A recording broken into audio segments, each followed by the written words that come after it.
ప్రజాప్రతినిధుల వద్ద 20 ఏళ్లకు పైగా వ్యక్తిగత కార్యదర్శిగా పనిచేసిన తొరగా కృష్ణమోహన్ తాను మంచి పేరు తెచ్చుకోవడమే కాకుండా ప్రజాప్రతినిధులకు కూడా మంచి పేరు తీసుకొచ్చారని పలువురు ప్రశంసించారు.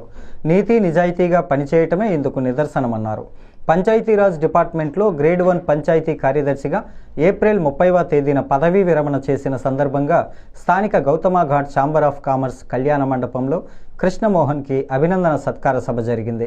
రాజానగరం ఎమ్మెల్యే బత్తుల బలరామకృష్ణ సారథ్యంలో ఆహ్వాన సంఘం ఆధ్వర్యంలో జరిగిన ఈ కార్యక్రమంలో మాజీ ఎంపీలు ఉండవల్లి అరుణకుమార్, మార్గాని భరత్రాం, ఎమ్మెల్సీ సోము వీర్రాజు, మాజీ ఎమ్మెల్యే రౌతు సూర్యప్రకాశ్రావు, గూడ మాజీ chairman Ganni Krishna, RUDA chairman Boddu Venkataramana Chowdary, DCC అధ్యక్షుడు టీకే విశ్వేశ్వర్రెడ్డి, మాజీ ఫ్లోర్ లీడర్లు పోలు విజయలక్ష్మి, రాజమండ్రి సిటీ జనసేన ఇన్ఛార్జ్ అరుణశ్రీ, సత్యనారాయణ, మార్గాని నాగేశ్వరరావు, తనకాల నాగేశ్వరరావు తదితరులు వేదికపై ఉన్నారు.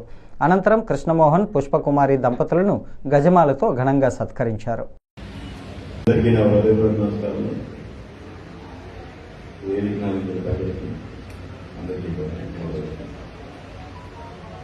ఈరోజు కృష్ణమోహన్ గారు రిటైర్మెంట్ జరుపుకుంటున్నాం. కానీ ఆయన అందరి దగ్గర పనిచేసిన అనుభవం ఎవరికి కూడా ఏ విధంగా పెద్దలు చెప్పినట్టు ఎక్కడా కాంట్రవర్సీ లేకుండా అందరికీ మంచి సలహాలు ఇస్తూ మంచిగా రాజమండ్రిలో ఉన్న ప్రముఖులు అందరికీ దగ్గర ఆయన వర్క్ చేయడం వల్ల నా ఉద్దేశం రాజమండ్రి అభివృద్ధిలో ఆయన పాత్ర చాలా ఉందని ఆశిస్తున్నాను.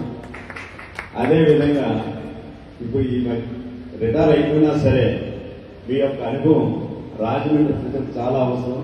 మీరు ఏ విధంగానైనా సరే అందరికీ కూడా ఉపయోగపడతారని మనస్ఫూర్తిగా కోరుతున్నాను.